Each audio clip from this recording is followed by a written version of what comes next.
This review is made possible by Jeeps on the Run. If you're a Jeep owner, you have to check out their YouTube channel as well as their Facebook page to hear about Jeep events and engage with other Jeep owners. Links to both will be in the description below.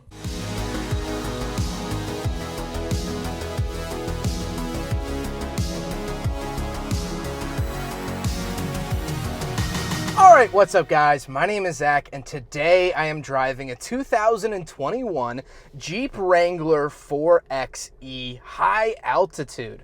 Up front is a 2.0 liter turbocharged inline 4 as well as a hybrid drive system, and down below is an 8-speed automatic transmission. Now I am super excited to be driving this here 4xe for really one reason. This is the hybrid Wrangler. I've never driven one before. This is super unique, super cool, and definitely at the cutting edge of what Jeep is currently doing, and that's always super exciting. But before we get on to anything else, I have a website, zackpradel.com, where you can buy stickers like this retro sticker pack or big friggin' bottle sticker, both with free shipping. You could also submit your own vehicles to be reviewed by me through a quick and easy submission form, and you could read my behind the scenes blog to see what I'm filming before it comes out on the channel. But let's get back to that hybrid drivetrain. Well, right now, I am driving in all-electric mode, which is pretty weird for a Jeep. It's quiet, and it's driving like an electric car, the same thing you would feel while driving a Tesla, while driving a Nissan Leaf, while driving a Volkswagen ID4. It has that sort of whooshingness to it, and yet it also does have instant torque. So up front is a 2.0 liter turbocharged inline 4. So this is a hybrid. You can plug it in, yes, but it is a hybrid, so it does have a gasoline engine as well. And altogether, it makes 375 horsepower, but a staggering 470 foot-pounds of torque. Thank God for electricity. So that is super, super cool. Now there's 3 different drive modes for this hybrid system. There's hybrid, electric, and e-save. Hybrid is going to let the car decide what the best power source is for you. If you're just driving around neighborhoods like I am right now, you can hear it chooses electricity to be the best. But when you floor it, that gasoline engine kicks in. That's hybrid mode. Then there's electric mode, where you can tell the Jeep, I only want to use the electricity. I don't want to use any gas at all. And you can absolutely do that. Then there's e-save. E-save will prioritize the gasoline engine. So if you're out on a trail and you want to save that electric power for a certain part or any other reason, you can put it into e-save mode and it'll run just off the gasoline engine. All right, little acceleration test of the 4xe. Gas engine kicked in.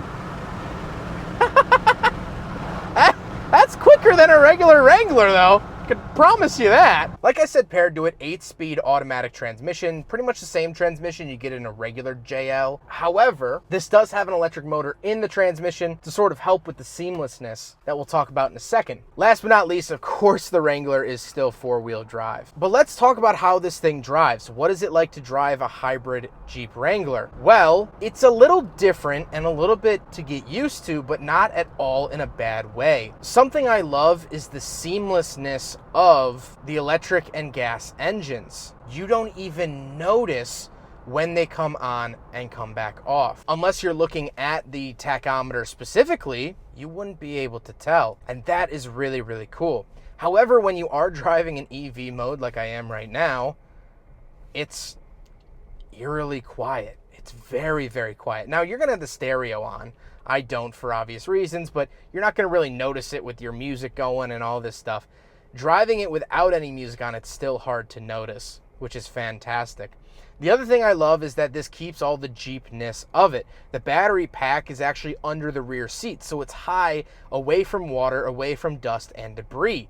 That was really smart thinking. And also, it's a plug-in hybrid, so you can plug it in at night, get that extra EV range. Like I said, you could drive on electricity for about 20 to 30 miles, depending on your driving style. But you're not sacrificing anything. You can still drive fully on gasoline. You still go to the gas station and fill it up. And the probability of getting stranded isn't any higher than if you just had a regular gas car and just didn't fill it up. So that is really, really cool. With that stuff out of the way, let's talk about the interior. Well, in front of me, I have two physical gauges and a screen.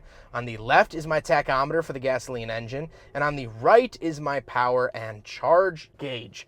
Very interesting there. I also do get a screen in the center. I'll swipe through a couple of things that you can look at in here. They do take a very retro stance of this. Even when you turn the car on, you actually see the old Willys military Jeep pop up and it fades into a new Wrangler.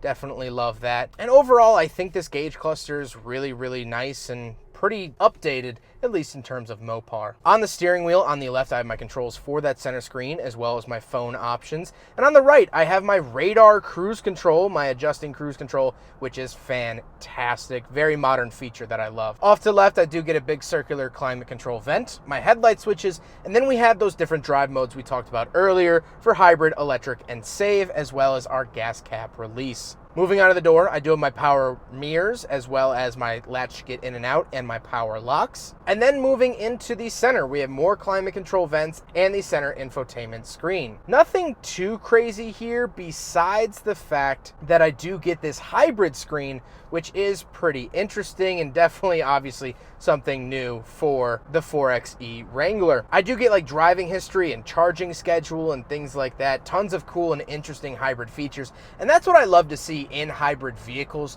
There's some hybrids that don't even mention the fact that they are a hybrid. And I'm like, well, I'd like to have a little info on what it's doing, so you definitely get that in the 4xe. I also do have a backup camera and a forward-facing camera, so we'll swipe through those right now, take a look at them, see if they're up to what you want. Then I have my climate controls down below all of that. In there, you'll also find heated seats, a heated steering wheel. This is the high-altitude Jeep Wrangler 4xe, so you can get the 4xe in 3 different trim levels, the high altitude being the highest, and so it's going to have all those really nice creature comforts. I also, down below that, I get my mute button, my battery button, traction control, parking sensors, hill descent control, and screen off. Down below all that, you'll find your 12-volt outlet, your window switches. This is very typical Jeep. They put the window switches in the center. And I have a little media port for 2 USBs and an aux.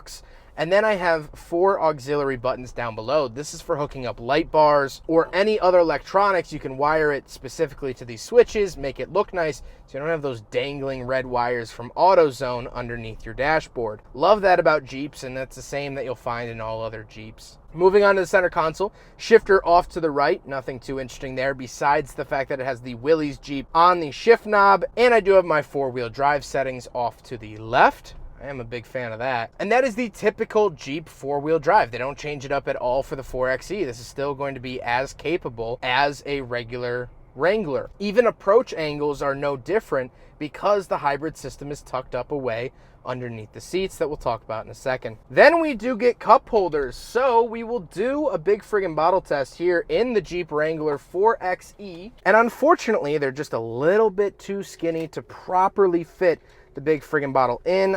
I guess that's not really a surprise to me, but unfortunate. I held out hope that maybe it would pass, but alas, it does not.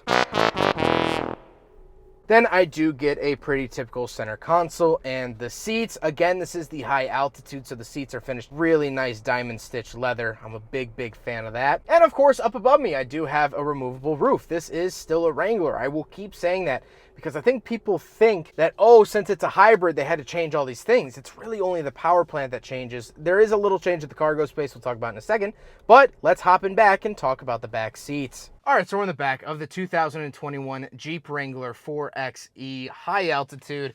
A couple of things to note. First of all, immediately what you do notice is that the seats do sit up higher than they normally would. That is because, like I said, the battery packs are actually under the seats here. This is to protect them from any mud, water, dirt, dust, or rocks that you might climb over while you're doing your off-roading, which you're still going to be able to do here in the 4xe. So the seats do sit up a little bit higher. However, if you take the top off, like you should on a Jeep, you're not going to notice it at all. My knees are hitting the seat in front of me a little bit.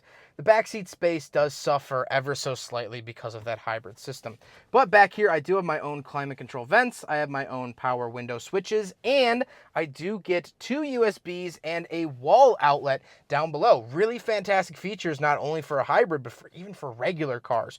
Really cool to see those charging options. Other than that, I do have like speakers in the roll bar right here and things like that, but it's pretty typical Jeep Wrangler from here on out.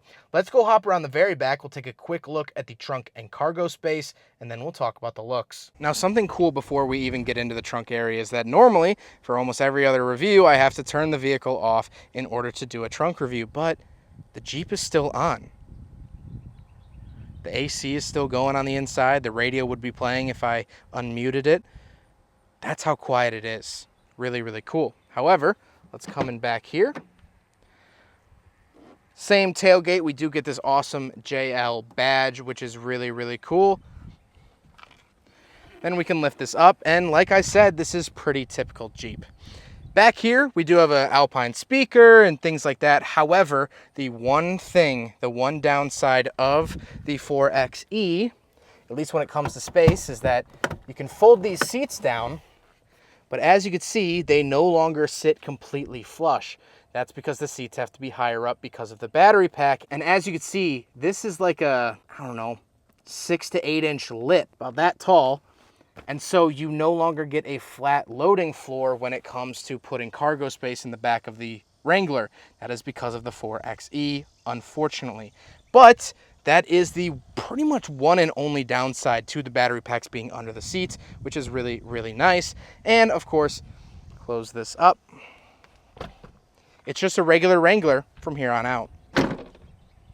Now we gotta talk about the looks, and the high altitude gets the painted bumpers, painted mirrors. It looks more handsome as it is with the bigger wheels, but the 4xe adds those little badges, of course, and the light blue tow hooks up at the front, which I think is really, really cool. I really enjoy how subtle this Jeep makes the hybrid system. And so let's get to my final talking points. Kind of mixes in there with those looks is that looking at it, it's hard to tell right off the bat that it's a 4xe. Until you see those blue accents, maybe the badge and the charge port, then, okay, then it starts to look like a hybrid. But nothing really tips you off before that, and nothing with the driving experience really tips you off immediately. The crossover from electric to gasoline is so seamless that it's really, really remarkable. I filmed the Toyota Prius, I believe, last year, and it switched from electric to gasoline while I was sitting in the back seat, and I actually panicked because the whole car rocked. I thought the car was put into gear, and I didn't know what to do while sitting in the back seat.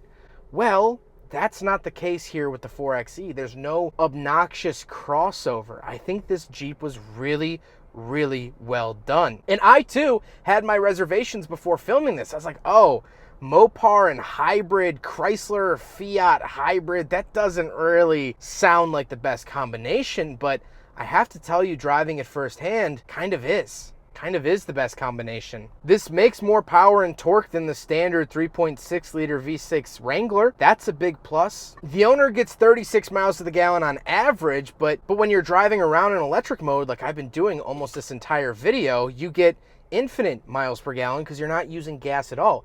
If you only have to drive 5-10 miles to work a day, you can do all of that driving on electric power and just plug it in at night. On a phase 1, this Jeep takes 12 hours to get a full charge. That's your regular outlet you could find in any room in your home.